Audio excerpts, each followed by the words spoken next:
Assalamualaikum warahmatullahi wabarakatuh. Halo teman-teman, selamat datang di channelnya Indah. Di video kali ini kita akan bahas lagi latihan soal TWK CPNS 2023. Dan video ini merupakan video keempat. Langsung aja kita bahas soalnya. Soal yang pertama, BPUPKI atau Badan Penyelidik Usaha-Usaha Persiapan Kemerdekaan Indonesia membentuk panitia kecil yang beranggotakan 9 orang pada tanggal 22 Juni 1945. Berikut termasuk anggota panitia 9 kecuali A. Abi Kusno Jokroksujoso. Abi Kusno ini termasuk anggota panitia 9, berarti jawabannya bukan A. B. Muhammad Yamin. Muhammad Yamin juga merupakan anggota panitia 9, berarti ini salah.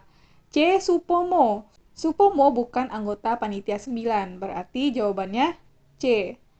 Kemudian D. Agus Salim. Ya, Agus Salim merupakan anggota panitia 9. Dan E. Mr. Ahmad Subarjo. Ahmad Subarjo juga merupakan panitia 9.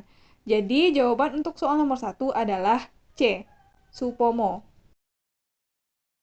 Lanjut soal nomor 2. Faktor penyebab runtuhnya pemerintahan Orde Baru kecuali A. Krisis politik. Iya ya, jadi pemerintahan Orde Baru ini runtuh karena terjadinya krisis politik pada masa itu. Kemudian B. Penyimpangan Undang-Undang Dasar 1945. Ya, ini juga termasuk penyebabnya. C. Terjadinya krisis moneter. Ya, juga betul. Kemudian D. Pola pemerintahan tidak terpusat. Nah, ini salah. Yang betulnya adalah pada saat itu pola pemerintahan terpusat. Jadi jawabannya D. Kemudian E. Hutang luar negeri juga termasuk penyebab runtuhnya pemerintahan Orde Baru. Jadi untuk faktor penyebab runtuhnya pemerintahan Orde Baru itu yang kecuali atau yang bukan menyebabkan runtuhnya pemerintahan Orde Baru adalah D. Pola pemerintahan tidak terpusat. Lanjut soal nomor 3. Kewaspadaan nasional menyangkut sistem keamanan nasional yang mempunyai fungsi sebagai berikut, kecuali A. Membangun kemampuan pertahanan. Ya. Jadi kewaspadaan nasional atau sistem keamanan nasional itu fungsinya untuk membangun kemampuan pertahanan, betul. B. Membina ketentraman dan ketertiban masyarakat, juga betul. C. Melindungi hak-hak rakyat, juga betul. D. Melindungi rakyat dari berbagai bencana. Ya, pilihan D juga betul. E. Mewujudkan negara madani. Ya, ini salah ya.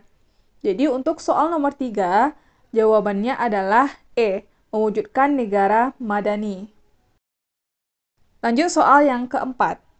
Hak untuk ikut berperan serta dalam bidang pemerintahan, hak untuk memilih dan dipilih dalam pemilihan umum, hak untuk mendirikan partai politik, termasuk dalam hak-hak warga negara dalam bidang A. Hukum, kurang tepat, B. Politik, ya betul ya, C. Ekonomi, bukan, D. Sosial, bukan juga, E. Budaya, bukan juga. Jadi soal nomor 4, jawabannya B.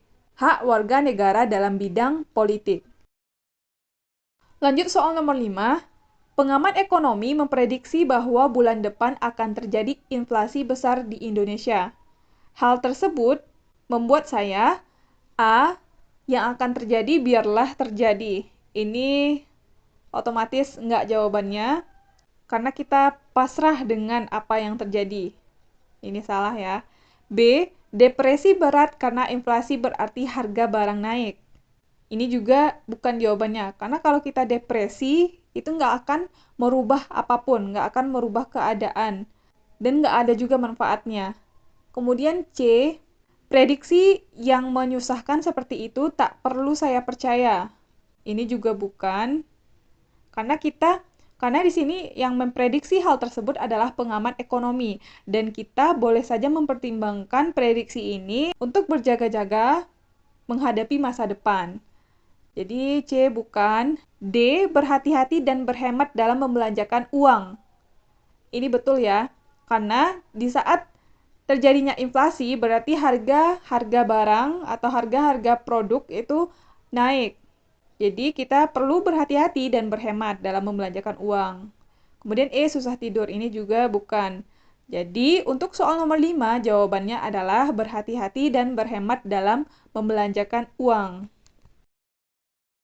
Lanjut soal yang ke-6, fenomena generasi muda yang mengalami kepudaran terhadap jiwa nasionalisme disebabkan karena A. Labeling yang menjadi stigma bagi generasi muda.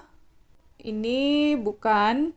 B. Orientasi nasionalisme adalah sikap dan perbuatan. Ini juga bukan. Karena yang ditanyakan adalah penyebab dari pudarnya nasionalisme, jiwa nasionalisme pada generasi muda. Kemudian C. Kurangnya daya juang terhadap tantangan perubahan zaman. Ini juga kurang tepat. D. Ukuran nasionalisme dipahami hanya sebatas perjuangan secara fisik. Ya, betul. Jawabannya yang D. Kemudian yang E, kurangnya sosok heroisme bagi kaum muda. Ini juga bukan. Jadi soal nomor 6 ini jawabannya adalah ukuran nasionalisme dipahami hanya sebatas perjuangan secara fisik saja. Padahal untuk menumbuhkan atau menerapkan jiwa nasionalisme ini tidak hanya kita sebatas perjuangan fisik, tetapi juga non fisik bisa kita lakukan. Kemudian soal nomor 7, memberikan bantuan jika ada teman bermain yang kesusahan merupakan pengamalan Pancasila. A. Sila pertama, ketuhanan yang Maha Esa. Ini bukan, karena ketuhanan yang Maha Esa ini kita berhubungan dengan agama. Sementara soalnya adalah bagaimana kita menolong teman. Berarti ini bukan. B. Sila kedua juga bukan, karena ini lebih ke menghargai sesama. Sila kedua ini berhubungan dengan hati nurani. Jadi juga bukan. C. Sila ketiga, persatuan. Di sini juga nggak masuk persatuan. D. Sila keempat, ini juga bukan, karena sila keempat ini berhubungan dengan musyawarah dan mufakat. E. Sila kelima. Nah, sila kelima ini adalah keadilan sosial bagi seluruh rakyat Indonesia. Di sini juga termasuk ke gotong royong, kemudian kita membantu sesama. Nah, dengan begitu, di sini untuk soal nomor 7 ini jawabannya adalah E. Sila kelima. Lanjut soal nomor 8. Hubungan sosial yang selaras, serasi, seimbang antara individu dan masyarakat dijiwai oleh nilai-nilai Pancasila, yaitu A. Sila pertama, B. Sila kedua, C. Sila ketiga, D. Sila keempat, dan E. Sila kelima. Untuk soal nomor 8 ini, di sini ditegaskan adanya hubungan sosial yang selaras, serasi, seimbang antara individu dan masyarakat. Berarti di sini adanya keadilan dalam kehidupan individu dan masyarakat. Untuk soal ini, yang paling tepat adalah Pancasila sila ke-5, yaitu keadilan sosial bagi seluruh rakyat Indonesia. Lanjut ke soal nomor 9. Penjabaran dari pokok pikiran dari sila-sila Pancasila dan menjadi landasan bagi pembuatan kebijakan negara di bidang pertahanan dan keamanan terkandung dalam pasal Undang-Undang Dasar 1945.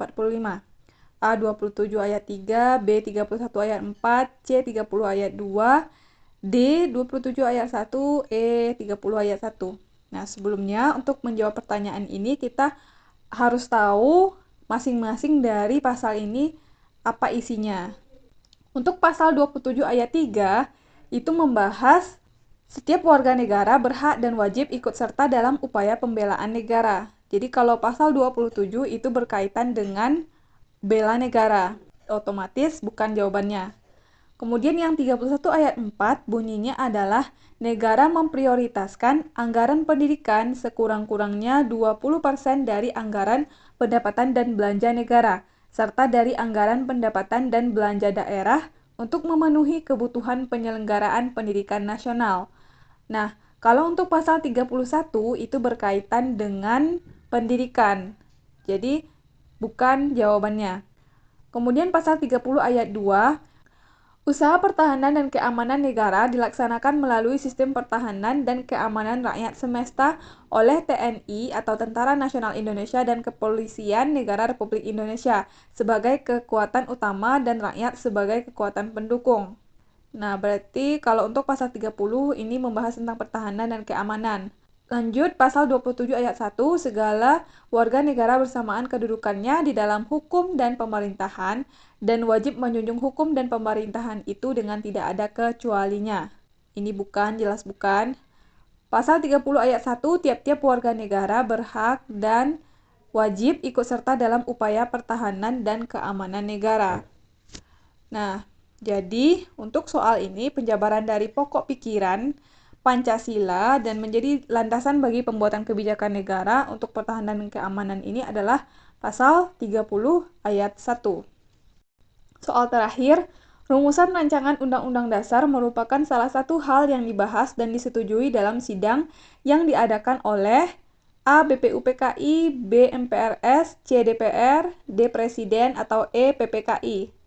Rancangan undang-undang ini, ya, secara khusus rancangan Undang-Undang Dasar dibahas oleh BPUPKI pada sidang keduanya tanggal 10 sampai 16 Juli 1945. Jadi jawabannya adalah A, BPUPKI.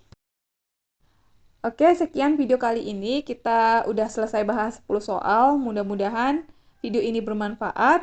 Sampai ketemu lagi di video selanjutnya.